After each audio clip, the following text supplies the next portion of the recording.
Class 10 এবার আমি তোমাদের বলবো ইলেকট্রোমোটিভ ফোর্স বা তড়িৎ চালক বল বলতে কি বোঝায়। দেখো আমি এখানে খানিকটা পজিটিভ চার্জ নিয়েছি। ধরো একটা পজিটিভ চার্জের মান একটা প্রোটনের যা পজিটিভ চার্জ তার সমান। আবার এখানে আমি কিছু নেগেটিভ চার্জ নিয়েছি যার মান একটা ইলেকট্রনের যতটা নেগেটিভ চার্জ হয় তার মানের সঙ্গে সমান, একটা চার্জের মান। ঠিক আছে, তাহলে অসীম দূরত্ব থেকে একক ধনাত্মক আধানকে এখানে আনতে কার্য করতে হবে। কেন না, এটা তো ধনাত্মক আধান রয়েছে, তাহলে একক ধনাত্মক আধান আনতে গেলে বিকর্ষণ বল প্রয়োগ করবে, তখন সেই বিকর্ষণ বলের বিরুদ্ধে একটা কার্য করতে হবে। আবার যদি আমি একক ধনাত্মক আধানকে এখানে আনতে চাই, তাহলে এই আকর্ষণ বলটা ধনাত্মক আধানকে কী করবে, আকর্ষণ করবে, কারণ এখানে নেগেটিভ চার্জ আছে, আকর্ষণ বল নিজেই কার্য করবে। ফলে এখানের বিভবটা অনেক বেশি, এটাকে বলছি আমি উচ্চ বিভব, এটাকে আমি বলছি নিম্ন বিভব। তাহলে দুটোর মধ্যে একটা বিভবের পার্থক্য রয়েছে। এবার আমি একটা পরিবাহী তার দিয়ে এটাকে যোগ করলাম। পরিবাহী জানো তোমরা, ধাতুরা পরিবাহী হয়। কেন ধাতুরা পরিবাহী হয় না, ধাতুদের মধ্যে মুক্ত ইলেকট্রন থাকে, অর্থাৎ ধাতুর সর্ববহিস্থ কক্ষে ইলেকট্রনের সংখ্যা 1 বা 2 হয়, এবং ধাতু কী চায় না ওই ইলেকট্রনটাকে ছেড়ে দিতে, না তাহলে তার ওর বাইরের পক্ষে ইলেকট্রন সংখ্যা 8 হয়ে অষ্টক সূত্রটা পূর্ণ হয়। তাই ওই যে ইলেকট্রনগুলো যেগুলোকে ধাতু ছেড়ে দিতে চাইছে সেগুলোকে বলে মুক্ত ইলেকট্রন। এগুলো তোমরা ছোটোবেলায়ও পড়েছো। এই মুক্ত ইলেকট্রন ধাতুর মধ্যেই থেকে যায়, কিন্তু মুক্ত ইলেকট্রনের উপর নিউক্লিয়াসের আকর্ষণটা কম থাকে, কারণ ওটা বাইরের কক্ষের এবং ধাতু চায় ওটাকে ছেড়ে দিতে। এইবার এই যে পরিবাহী তারটা, আমি একটা ধাতু, ধরো একটা কপার তামার তার, এর মধ্যে অজস্র মুক্ত ইলেকট্রন রয়েছে। এবার এই যে যুক্ত করলাম, এর পজিটিভ চার্জটা কি করবে, এই মুক্ত ইলেকট্রনটাকে আকর্ষণ করবে, এবং মুক্ত ইলেকট্রনের উপর নিউক্লিয়াসের আকর্ষণটা কম বলে ও এর আকর্ষণে এখানে ঢুকে পড়লো, দিয়ে একটা ইলেকট্রন গিয়ে একটা পজিটিভ চার্জকে কি করে দিল, নিউট্রালাইজ করে দিল, প্রশমিত করে দিল। এবার এইখানে একটা ইলেকট্রন কমে গেল, পাশেরটার থেকে ইলেকট্রন এখানে আসলো, এইভাবে ইলেকট্রন ক্রমাগত এদিক থেকে এদিকে আসতে থাকছে, এবং লাস্ট যেখানে ইলেকট্রন কম পড়লো এখান থেকে একটা ইলেকট্রন এখানে চলে গেল, ফলে সেই ইলেকট্রনটা এখানে কমে গেল। তাহলে দেখা যাচ্ছে ইলেকট্রন এদিক থেকে এদিকে প্রবাহিত হতে শুরু করলো, এবং যতই এখানে একটা ইলেকট্রন নিউট্রালাইজ হয়ে যাচ্ছে, মানে এর যে ধনাত্মক বিভবটা কমে যাচ্ছে, আর এখান থেকে একটা ইলেকট্রন বেরিয়ে যাচ্ছে, মানে ঋণাত্মক বিভব বা নিম্ন বিভবটা কমে যাচ্ছে, অর্থাৎ দুটোর মধ্যে বিভব পার্থক্যটা কমে যাচ্ছে। কিন্তু এইভাবে যদি ক্রমাগত ইলেকট্রন এদিক থেকে এদিকে যেতে থাকে, একসময় সব ইলেকট্রন শেষ হয়ে যাবে, আর এখানেও সব পজিটিভ চার্জগুলো নিউট্রালাইজ হয়ে যাবে, তখন বিভব পার্থক্য আর থাকবে না, তখন কিন্তু আর ইলেকট্রন এদিক থেকে এদিকে যাবে না। এই যে ইলেকট্রনের প্রবাহ, এটাকেই বলা হয় কি, তড়িৎ প্রবাহ। আমরা তড়িৎ প্রবাহ বা কারেন্ট বলতে বোঝাই কিন্তু এই ইলেকট্রনের প্রবাহটাকেই। কিন্তু কনভেনশন অনুযায়ী ইলেকট্রন প্রবাহ হয় মানে ঋণাত্মক আধানের প্রবাহ হচ্ছে এদিকে। কনভেনশন এই যে ধনাত্মক আধান যেদিকে যায় সেদিকটাকেই তড়িৎ প্রবাহের অভিমুখ ধরা হয়। তাহলে ইলেকট্রন প্রবাহ যেদিকে হয় তার উল্টো দিকটাকে আমরা ধরি তড়িৎ প্রবাহের অভিমুখ। অর্থাৎ আমরা ধরে নেব যে তড়িৎ প্রবাহ হয় উচ্চ বিভব বা ধনাত্মক বিভব থেকে ঋণাত্মক বিভবের দিকে, আর ইলেকট্রন প্রবাহ হয় নিম্ন বিভব থেকে উচ্চ বিভবের দিকে। তড়িৎ প্রবাহ হয় এদিক থেকে এদিকে। এবং কখন হয় তড়িৎ প্রবাহ না, যখন বিভবের পার্থক্য থাকে। বিভব পার্থক্য যেই শূন্য হয়ে যায় তখন কিন্তু তড়িৎ প্রবাহ বন্ধ হয়ে যায়। দেখো, এটা আমরা অনেকগুলো এক্সাম্পল অন্য দুটো ক্ষেত্র দিয়ে বোঝাতে পারি। দুটো বস্তু পরস্পরের সংস্পর্শে রয়েছে, একটা তাপমাত্রা T1, একটা তাপমাত্রা T2, T1 greater than T2। তাহলে কি হবে, একটা তাপমাত্রা বেশি আর একটা তাপমাত্রা কম হলে কিসের প্রবাহ হয়, তাপের প্রবাহ হয়। কোনটার থেকে কোনটাতে, বেশির থেকে কমের দিকে। যে কম যে সে তাপটা পেয়ে গিয়ে তার তাপমাত্রাটা বাড়িয়ে নেয়, আর যার বেশি তাপমাত্রা সে তাপ দিয়ে দিয়ে তাপমাত্রাটা কমিয়ে নেয়, এবং একটা সময় কি হয়, দুটোর তাপমাত্রা সমান হয়ে যায়, তখন তাপের প্রবাহ বন্ধ হয়ে যায়। তাহলে তাপের প্রবাহ চালানোর জন্য তাপমাত্রার পার্থক্য বজায় রাখা দরকার। তাপমাত্রার পার্থক্য 0 হয়ে গেলে তাপের প্রবাহ বন্ধ হয়ে যায়। ঠিক এইভাবে তড়িতের প্রবাহ চালু রাখার জন্য বিভব পার্থক্যকে বজায় রাখতে হবে। বিভব পার্থক্য 0 হয়ে গেলে কিন্তু তড়িতের প্রবাহ বন্ধ হয়ে যাবে। আরও একটা এক্সাম্পল দিয়ে আমরা বোঝাতে পারি। যেমন ধরো একটা সরু নল আর একটা মোটা নল, একটা অনুভূমিক নলের সঙ্গে যুক্ত, দুটোতেই জল রয়েছে। একটাতে জলের উচ্চতাটা বেশি আর একটাতে জলের উচ্চতাটা কম। ঠিক আছে, এটা একটা স্টপ কক দিয়ে আলাদা, কিন্তু যেই আমি এটা খুলে দেব, নলের মুখটা খুলে দেব, জলের প্রবাহ হবে বেশি উচ্চতা থেকে কম উচ্চতার দিকে। কোথায় জল বেশি পরিমাণে আছে সেটা কিন্তু ফ্যাক্টর নয়, উচ্চতার পার্থক্য যতক্ষণ থাকবে ততক্ষণ জলের প্রবাহ হবে। এর উচ্চতাটা কমবে, এর উচ্চতা বাড়বে। একটা সময় দুটোর উচ্চতা যখন সমান হয়ে যাবে, উচ্চতার পার্থক্য যেই 0 হয়ে যাবে, তখন জলের প্রবাহ বন্ধ হয়ে যাবে। তাহলে জলের প্রবাহ বজায় রাখতে গেলে উচ্চতার পার্থক্য বজায় রাখতে হবে, তাপের প্রবাহ বজায় রাখতে গেলে তাপমাত্রার পার্থক্য বজায় রাখতে হবে, তড়িতের প্রবাহ বজায় রাখতে গেলে বিভব পার্থক্যটা বজায় রাখতে হবে। পার্থক্য যে 0, তখন তড়িৎ প্রবাহ 0, তাপের প্রবাহ 0, জলের প্রবাহ 0। বুঝতে পারলে? আচ্ছা, আমরা যে টর্চ জ্বালাই, টর্চে কি হয় বলো তো? রাসায়নিক শক্তি তড়িৎ শক্তিতে রূপান্তরিত হয় এখানে। অর্থাৎ টর্চের মধ্যে যেটা আমরা থাকে সেটা হচ্ছে ব্যাটারি বা সেল। এখানে কি হয়, ধরো একটা সেল বা ব্যাটারিতে কি থাকে, কিছু রাসায়নিক পদার্থ থাকে এবং দুটো তড়িৎ দাঁড় থাকে, যেটা আমরা ওপর থেকে দেখি একটা পজিটিভ লেখা থাকে, একটা নেগেটিভ লেখা থাকে। এই তড়িৎ দাঁড় এবং যে রাসায়নিক পদার্থটা থাকে তার মধ্যে একটা রাসায়নিক বিক্রিয়া হয়, এবং রাসায়নিক বিক্রিয়া হয়ে একটা তড়িৎদ্বারের মধ্যে পজিটিভ আধানের সৃষ্টি হয় আর একটার মধ্যে নেগেটিভ আধানের সৃষ্টি হয়। অর্থাৎ কিসের সৃষ্টি হয়? বিভব পার্থক্যের সৃষ্টি হয়। এই বিভব পার্থক্যটাই কিন্তু তড়িৎ প্রবাহটাকে বজায় রাখতে সাহায্য করে। ঠিক আছে, এই বিভব পার্থক্য যদি না থাকে তাহলে কিন্তু তড়িৎ প্রবাহ পাওয়া যাবে না। এই যে তড়িৎ কোষ বা ব্যাটারি বা সেল, এখান থেকে এই যে প্রাপ্ত শক্তি, এটাই কিন্তু তড়িৎচালক বলের কাজ করে, অর্থাৎ তড়িৎ প্রবাহটাকে বজায় রাখতে সাহায্য করে।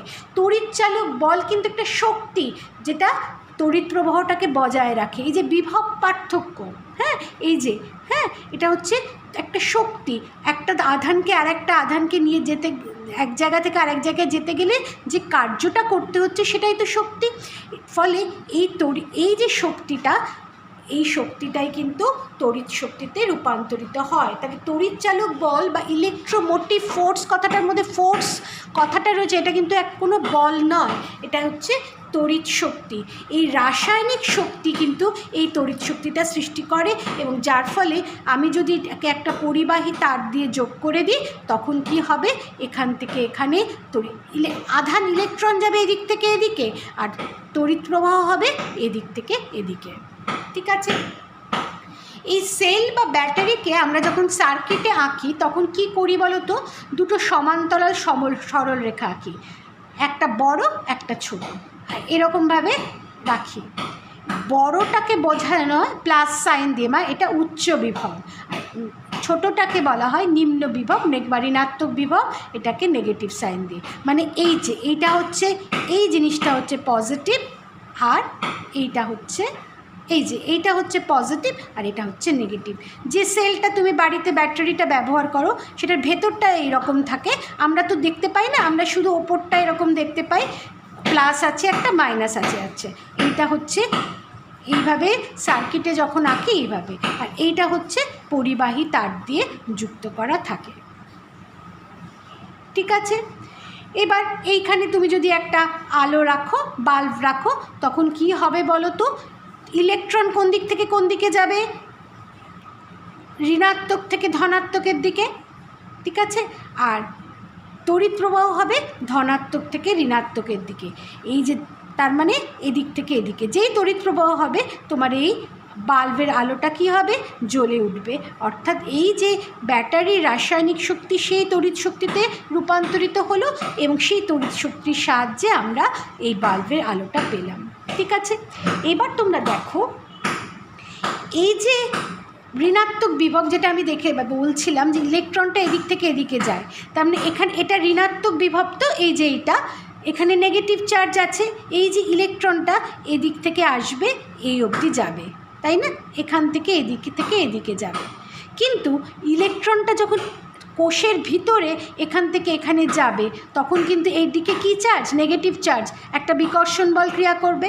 আবার বলছি, দেখো ইলেকট্রনটা কি হয়, পরিবাহী তার দিয়ে যোগ করলে ঋণাত্মক বিভব থেকে ধনাত্মক বিভবের দিকে যাবে। এই যে এইটাকে তো আমি একটা পরিবাহী তার দিয়ে যোগ করেছি, তাহলে ইলেকট্রনটা কি হবে, এদিক থেকে এদিকে যাবে, ঋণাত্মক থেকে ধনাত্মকের দিকে। কিন্তু কোষের ভিতরে এইটা ধনাত্মক এটা ঋণাত্মক, সেটা যখন এখান থেকে এখানে আসবে তখন কি হবে, এই ইলেকট্রনটার এপাশে কি আছে, নেগেটিভ চার্জ, তাহলে এ কী করবে, বিকর্ষণ বল প্রয়োগ করবে, তাহলে বিকর্ষণ বলের বিরুদ্ধে কার্য করতে হবে। তাই ইলেকট্রনটাকে এইখান থেকে এখানে যেতে গেলে যে কার্য করতে হবে সেটাই কিন্তু এই কোষের মধ্যে যে কার্য করতে কোষের মধ্যে যে শক্তিরূপে সঞ্চিত থাকছে সেটাই হচ্ছে এর ইলেকট্রোমোটিভ ফোর্স বা তড়িৎচালক বল। ঠিক আছে,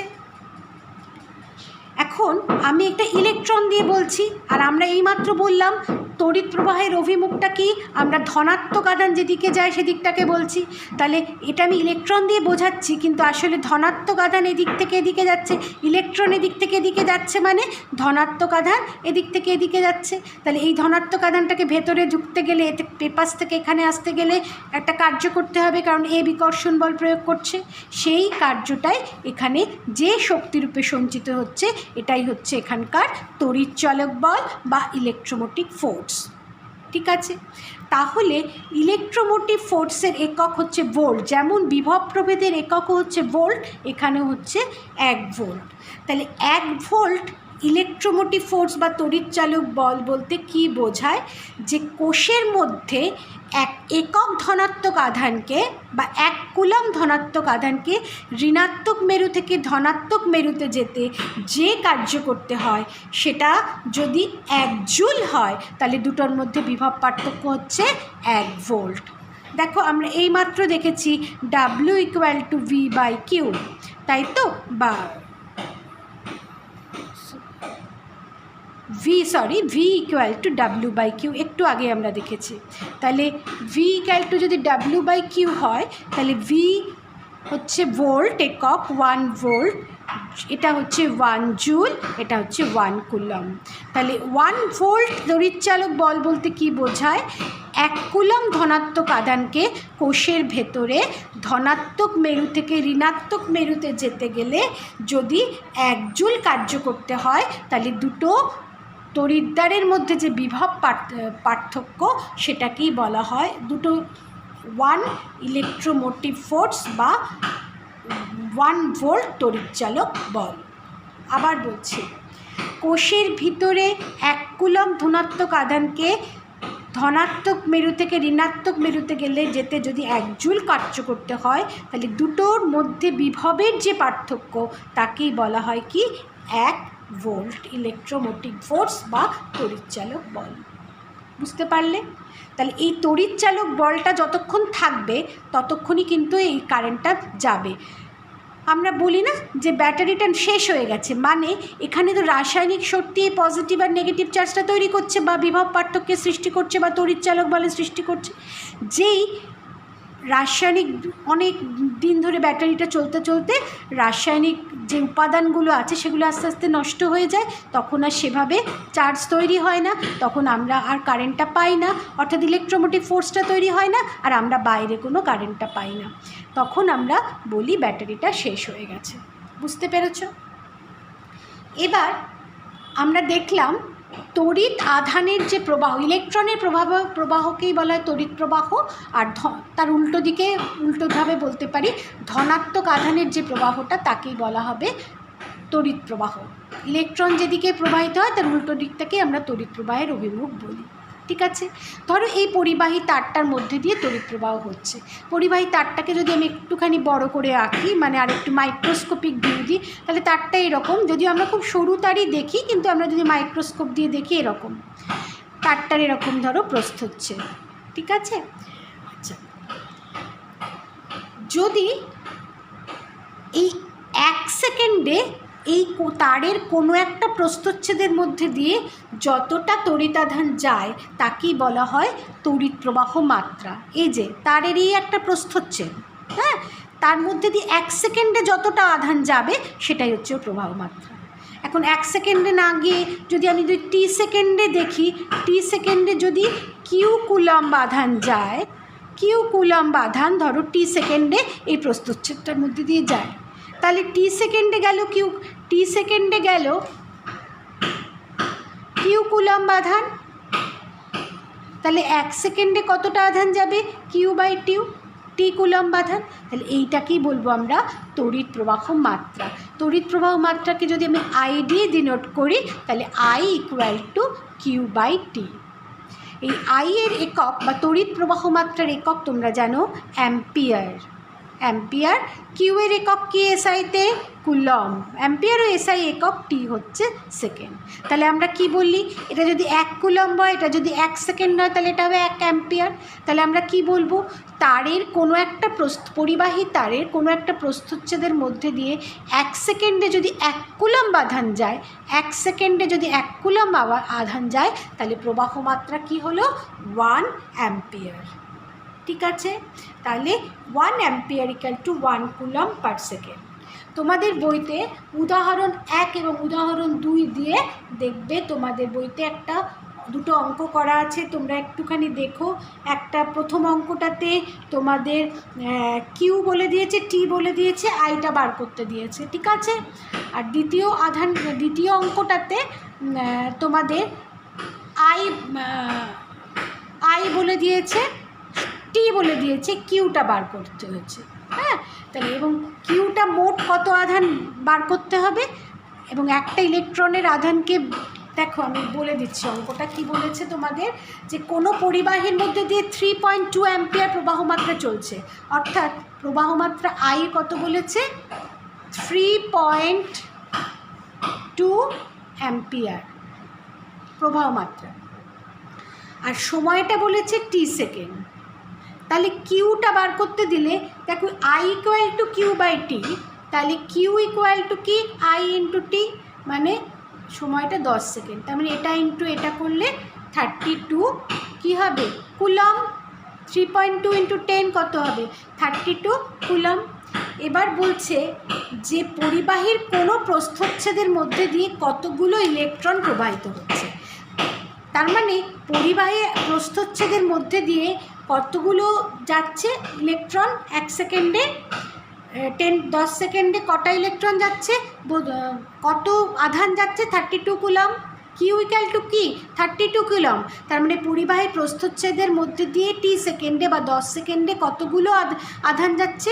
32 কুলম্ব আধান যাচ্ছে। তাহলে বলছে কটা ইলেকট্রন যাচ্ছে, তাহলে একটা ইলেকট্রনের আধান হচ্ছে কত? 1.6 × 10⁻⁻19 কুলম্ব। তাহলে কতগুলো, মোট যদি এতটা আধান যায় আর একটা ইলেকট্রনের আধান যদি হয় এটা, তাহলে কতগুলো ইলেকট্রন যাবে? এটা বাই 1.6 × 10⁻⁻19 কুলম্ব। তাহলে এটাকে এটা দিয়ে ভাগ করলে তুমি ইলেকট্রনের সংখ্যাটা পেয়ে যাবে। তোমরা দুটো অঙ্ক কিন্তু ভালো করে দেখে রেখো, আর বুঝতে পারলে কি না জানাও, তোমরা তো কোনো ফিডব্যাক দিচ্ছ না।